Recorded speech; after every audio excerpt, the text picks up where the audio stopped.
Hello guys, my name is Snehal and welcome to my channel Snehdi pharma. So आज हम देखने वाले हैं topic manufacturing process of tablet. हमने टैबलेट क्या होता है उसका डेफिनेशन देख लिया है। अब आज हम देखने वाले हैं कि टैबलेट जो है वो किस तरह से बनती है। तो सबसे पहले हम जान लेते हैं कि टैबलेट किस तरह से बनती है। इसकी 2 प्रोसेस होते हैं। The first one is a granulation and second one is a direct compress method. Okay, 2 methods होते हैं, granulation and direct compress method. So सबसे पहले हम जान लेते हैं अबाउट द ग्रैन्युलेशन। अब ग्रैन्युलेशन जानने से पहले मुझे पूछना है कि कितने लोगों को रोटी बनानी आती है।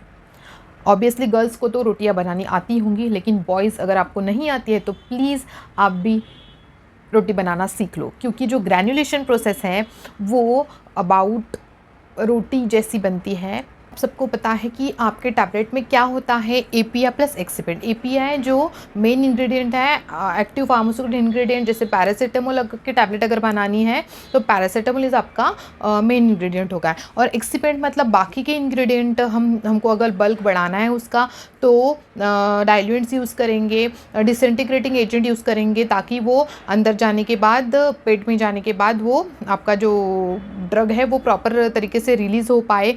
और बाकी के इंग्रेडिएंट जो यूज़ आप कर रहे हो एक्सेप्ट एपीआई, उसको बोलते हैं आप एक्सिपिएंट। अब ये जो एपीआई है और एक्सिपिएंट है वो भी प्रॉपरली मिक्स होने चाहिए, एक दूसरे के साथ प्रॉपरली मिक्स होने चाहिए। अब ये मिक्सिंग की जो प्रोसेस है वो एक तो होते हैं बाइंडर से। ओके, बाइंडर से। अभी जो बाइंडर है वो भी होते हैं 2 टाइप के।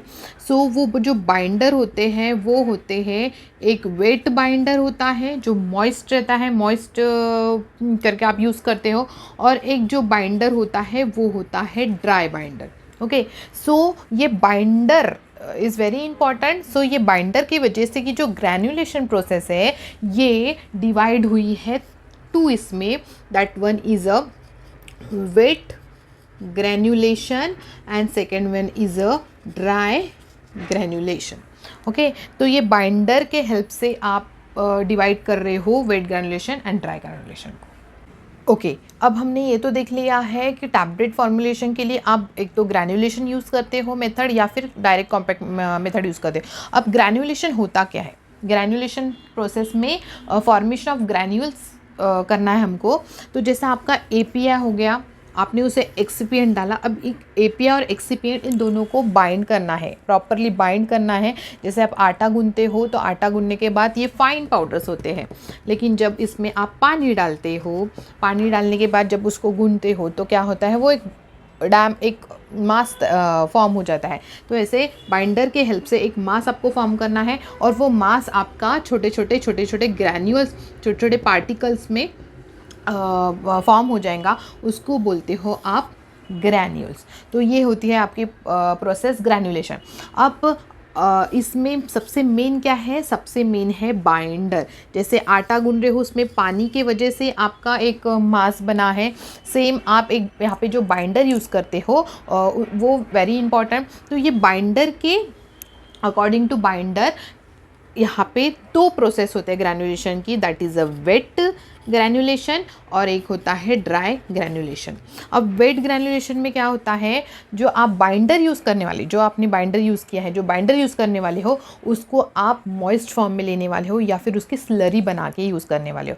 फॉर एग्जाम्पल जैसे होता है स्टार्च। ओके, अब स्टार्च जब आप बाइंडर करके यूज़ कर रहे हो तो स्टार्च को हल्का सा पानी में मिला के उसकी स्लरी बनाओगे, विस्कस स्लरी, और फिर उसको यूज़ करोगे बाकी की प्रोसेस के लिए, ग्रैन्युलेशन के लिए। That is the wet granulation. और ड्राई ग्रैन्युलेशन में जो बाइंडर आप ले रहे हो वो बाइंडर ड्राई फॉर्म में होगा, वो मॉइस्ट नहीं होगा, या फिर स्लरी फॉर्म में नहीं, ड्राई आप सिंपल पाउडर लोगे तो हो जाएगा ड्राई ग्रैन्युलेशन। आपको समझ में आया कि वो ग्रैन्युलेशन की प्रोसेस कैसे ड्राई ग्रैन्युलेशन और वेट ग्रैन्युलेशन में कन्वर्ट होती है।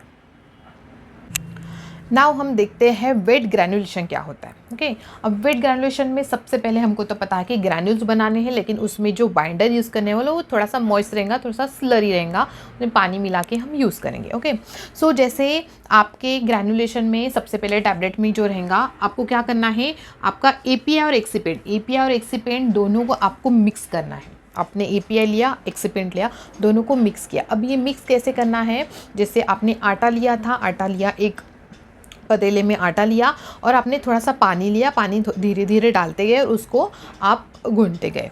तो सेम आपको ये एपीआई और एक्सिपिएंट को मिक्सचर बनाना है। उसमें आप फॉर एग्जांपल स्टार्च आप ले रहे हो, स्टार्च को आपने थोड़ा सा पानी में मिलाया, स्लरी बनी, एक गाढ़ी सी स्लरी बनी और स्लरी को आप धीरे धीरे डाल रहे हो और आपका मिक्सचर बना रहे हो। अब मिक्सचर बनाने के बाद जैसे आपका आटा गूंथने के बाद एक मास बन जाता है, वैसा एक डैम्प मास बन जाएगा। ओके, एक डैम्प मास इतना ऐसा बन जाएगा, डैम्प मास।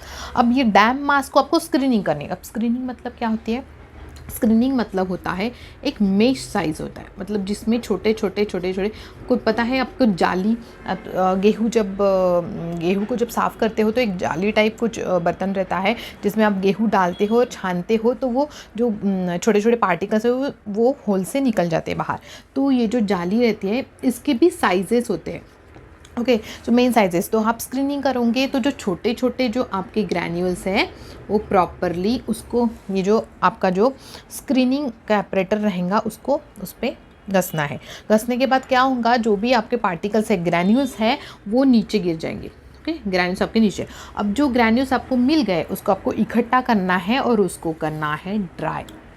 उसको करना है ड्राई हल्के से। वो जब ड्राई हो जाते हैं तो वो ट्रांसफ़र होते हैं, तो हल्के फ्लूइडिटी उसकी बढ़ जाती है। ओके, फ्लो प्रॉपर्टी उसकी बढ़ जाती है। अब फ्लो प्रॉपर्टी बढ़ जाती है, फिर फ्लो प्रॉपर्टी बढ़ने के ये जो ड्राई मास है वो ड्राई मास को फिर से स्क्रीनिंग करना है। स्क्रीनिंग क्यों करना है, हो सकता है कुछ बड़े छोटे पार्टिकल्स वो हो जाए। हमको क्या चाहिए, टैबलेट बनाने के लिए सेम साइज़ के पार्टिकल्स चाहिए, तो फिर से स्क्रीनिंग करेंगे। तो स्क्रीनिंग करने के वजह से फिर से हमको एक छोटे छोटे पार्टिकल्स, ग्रैन्यूल्स मिलेंगे और फिर वो ग्रैन्यूल्स जो मिलेंगे हमको, जो छोटे छोटे ग्रैन्यूल्स मिले हैं उसमें हम यूज़ करने वाले लुब्रिकेंट। अब लुब्रिकेंट क्या होता है, लुब्रिकेंट ये ऐसा सब्सटेंस है जो आपके जो मटेरियल्स है वो जब पंच मशीन में जाएगा तो वो इधर उधर चिपकेगा नहीं, उसकी फ्लो प्रॉपर्टी प्रॉपर रहेंगी। लुब्रिकेंट वो एक दूसरे के साथ प्रॉपरली चिपक के रहेंगे और कॉम्पैक्ट होंगे। ओके, और किसी अदर जगह पे स्टिक नहीं होंगे, तो ये लुब्रिकेंट होगा। और ये फिर लुब्रिकेंट और आपके ग्रैन्यूल्स ये मिला के हम कंप्रेस करेंगे और फिर हम हमारी बन रहे हैं टैबलेट। तो ये सब होता है वेट ग्रैनुलेशन में। मेन आपको ध्यान में रखना है कि इसमें आप जो भी बाइंडर यूज़ कर रहे हो वो स्लरी फॉर्म में कर रहे हो, मॉइस्ट फॉर्म में कर रहे हो। नाउ हम देख रहे हैं ड्राई ग्रैनुलेशन। अब ड्राई ग्रैनुलेशन के प्रोसेस में क्या है, तो सबसे पहले हम ड्राई ग्रैनुलेशन को सेकंड नाम है स्लगिंग और डबल कंप्रेशन मेथड। ओके, स्लगिंग और डबल कंप्रेशन। अब इसको स्लगिंग या डबल कंप्रेशन मेथड क्यों बोलते हैं वो हम आगे देखेंगे। ओके, सो सबसे पहले जो आपका एपीआई है, आपका जो एपीआई मेन इंग्रेडिएंट, उसका हमको बनाना है fine powder. Okay, fine powder grinder से या फिर मिक्सर से हमको वो फाइन पाउडर बनाना है। फाइन पाउडर बनाने के बाद जो भी आपका फाइन पाउडर बन जाएगा आपके ड्रग का, फाइन पाउडर बनने के बाद उसमें एक्सिपिएंट एंड बाइंडर डालना है। अब देखो, ये जो बाइंडर है वो ड्राई फॉर्म में है। आप जो बाइंडर ले रहे हो, क्योंकि ड्राई ग्रैनुलेशन कर रहे हो, तो उसमें ड्राई पाउडर आपको सिंपल डाल के रखना है। इन सब का करना है मिक्सिंग। अब ये जो मिक्सिंग है वो आपका ड्रग भी रहेगा, एक्सिपेंट रहेगा और बाइंडर एजेंट जो रहेगा वो सबका हमको मिक्सिंग करना है। अब मिक्सिंग जब हो जाता है तो हमको डायरेक्ट कंप्रेस करना है। अब डायरेक्ट कंप्रेस्ड करना है मतलब इसकी आपको कंप्रेस करेंगे तो कंप्रेस करने के बाद आपको एक टैबलेट मिल जाएंगी। अब ये जो टैबलेट है ना वो लार्ज फॉर्म में है। आपकी जो टैबलेट है वो लार्ज फॉर्म में, बड़े बड़े टैबलेट्स में इसको हमने पंच किया है। ओके, ये पंच होने के बाद हम क्या करेंगे, फिर से इसको क्या करेंगे, ब्रेक करेंगे। क्या करेंगे, ब्रेक होने के बाद एक छोटे छोटे पैलेट्स में कन्वर्ट हो जाएंगे। छोटे छोटे पैलेट्स में कन्वर्ट। आपको समझ में आ रहा है मैं क्या बताना चाहती हूँ। आपने सब कुछ मिक्स किया और डायरेक्ट कंप्रेस किया। कंप्रेस होने के बाद हम जो छोटे छोटे टैबलेट बनाने के छोटे छोटे टैबलेट ना बनाते हुए हमने किया लार्ज टैबलेट्स बनाए और फिर लार्ज टैबलेट को हमने ब्रेक किए और पैलेट्स बनाए। और फिर पैलेट्स जो हमने बनाए थे, जो छोटे छोटे बनाए थे, उसको फिर से हमने क्रश किया। क्या किया, फिर से क्रश किया, क्रश मतलब पूरा फाइन पाउडर उसका बना दिया, फिर से फाइन पाउडर बना दिया। फिर फाइन पाउडर बनाने के बाद हमने क्या किया, स्क्रीनिंग किया। स्क्रीनिंग आपको पता है एक मेश साइज़ रहेंगी, वहाँ से आप उसको डालोगे और जो छोटे छोटे आपको जो यूनिफॉर्म साइज़ मिलेंगे, यूनिफॉर्म साइज़ आपको चाहिए, मतलब सेम जो भी आपके पार्टिकल्स रहेंगे वो सेम साइज़ के चाहिए, तो आप फिर से स्क्रीनिंग करोगे। स्क्रीनिंग करने के बाद जो भी आपको मटेरियल मिलेगा, वो मटेरियल में आपको जो एक्स्ट्रा इंग्रेडिएंट डालने हैं, एक्सिपेंट्स डालने हैं, वो आप डालोगे, उसको अच्छे से मिलाओगे और फिर से कंप्रेस करोगे टैबलेट को, और फिर आपके बन जाएंगे टैबलेट। अब आपको इन सब में आपको समझ में आ रहा है कि यहाँ पे डबल कंप्रेस हम कर रहे हैं टैबलेट को। यहाँ पे हमने यहाँ पे एक बार कंप्रेस किए थे, ओके, और सेकेंड टाइम हम यहाँ पे कंप्रेस कर रहे हैं, मतलब हम 1 और 2 बार कंप्रेस हो रहा है, इसलिए इसको डबल कंप्रेशन मेथड बोला है। और स्लगिंग मतलब क्या होता है, यहाँ पे जो कंप्रेस करने के बाद ये जो लास्ट टैबलेट बोला, स्लग बन रहा है ना, लास्ट टैबलेट बन रहे हैं, इसको आप बोलते हो स्लग। एक एक पार्टिकल्स को, एक पोर्शन को आप बोलेंगे स्लग, सो इसलिए इसको बोलते हैं स्लगिंग प्रोसेस। तो थोड़ा सा ये लेंदी प्रोसेस है दैन वेट ग्रैन्युलेशन से।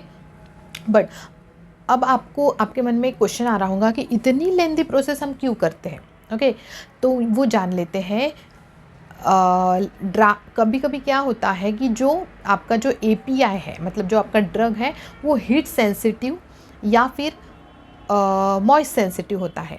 मतलब कभी कभी ड्रग जो है वो मॉइस्ट हो जाएगा तो वो ख़राब हो सकता है, या फिर अगर उसको हीट लगती है लेकिन तो वो ख़राब हो सकता है। लेकिन आपने जो ड्राई ग्रैन्युलेशन देखा, यहाँ पे कहाँ पे भी हीट नहीं लग रही है, या फिर हम कोई भी मॉइस्ट मटेरियल यूज़ नहीं कर रहे हैं, मॉइस्ट बेंडर यूज़ नहीं कर रहे हैं। इसलिए ये जो है ड्राई ग्रैन्युलेशन किस लिए सूट होता है, जब आपका जो ड्रग है वो मॉइस्ट सेंसिटिव नहीं है, हीट सेंसिटिव नहीं है। तब है टैबलेट बनाने की, वो है direct compression method. Okay, direct compression में अब इसको हम नाम से ही पता चल रहा है कि हम डायरेक्ट उसको कंप्रेस करने वाले हैं। तो आपने के लिए API लिया, मतलब आपका जो ड्रग है जो आपको टैबलेट बनानी वो लिया, उसको फाइन पाउडर बनाया ग्राइंडर के हेल्प से, फिर आपने उसमें एक्सिपेंट डाला, दोनों को अच्छे से मिक्स किया, और मिक्स करने के बाद डायरेक्ट कंप्रेस किया, आपकी जो पंचिंग मशीन में जाने के बाद कंप्रेस किया और आपको मिल रही है टैबलेट। अब मुझे बताओ, ये जो डायरेक्ट कंप्रेशन मेथड है वो किस लिए यूज़ होती होंगी। अब ये जो डायरेक्ट कंप्रेशन मेथड है वो इस ड्रग के लिए यूज़ करती है जिसकी कंप्रेसिबिलिटी ज़्यादा होती है, जिसकी कंप्रेसिबिलिटी मतलब उसमें कोई भी बाइंडर ना डालने के बाद भी वो प्रॉपर कंप्रेस होता है। अब बाकी के जो ड्रग होते हैं उसमें एक्सीपिएंट भी जाएंगे, आपके ड्रग भी जाएगा, तो वो थोड़ा सा प्रॉपरली वो मिक्स नहीं होता है, इसलिए हम उसमें बाइंडर डालते हैं, ओके। लेकिन ये जो कोई ड्रग ऐसा होता है कि उसकी कंप्रेसिबिलिटी अच्छी होती है, जो कंप्रेस हो सकता है, तब आप वो डायरेक्ट कंप्रेशन मेथड यूज़ करते हो। सो अब देख लेते हैं example of diluents, lactose and maltose, जो इजीली आप लर्न कर सकते हो। टोज है तो आप इजीली लर्न कर सकते हो उसको डाइल्यूएंट्स में। डिसइंटीग्रेटिंग में आता है starch and sodium carboxymethyl cellulose, और लुब्रिकेंट में है magnesium stearate. So hope so आपको समझ में आया होगा the method of manufacturing of tablet. Hope so आपको ये टॉपिक अच्छा लगा होगा, आपको समझ में आया होगा। एंड ऐसे ही टॉपिक आपको अच्छे लगते होंगे तो प्लीज़ सब्सक्राइब कीजिए मेरे चैनल को, लाइक कीजिए, शेयर कीजिए एंड कमेंट कीजिए। और ऐसे ही खुश रहो, मस्त रहो, पढ़ते रहो, आगे बढ़ते रहो। थैंक यू सो मच, मिलते हैं नेक्स्ट वीडियो में।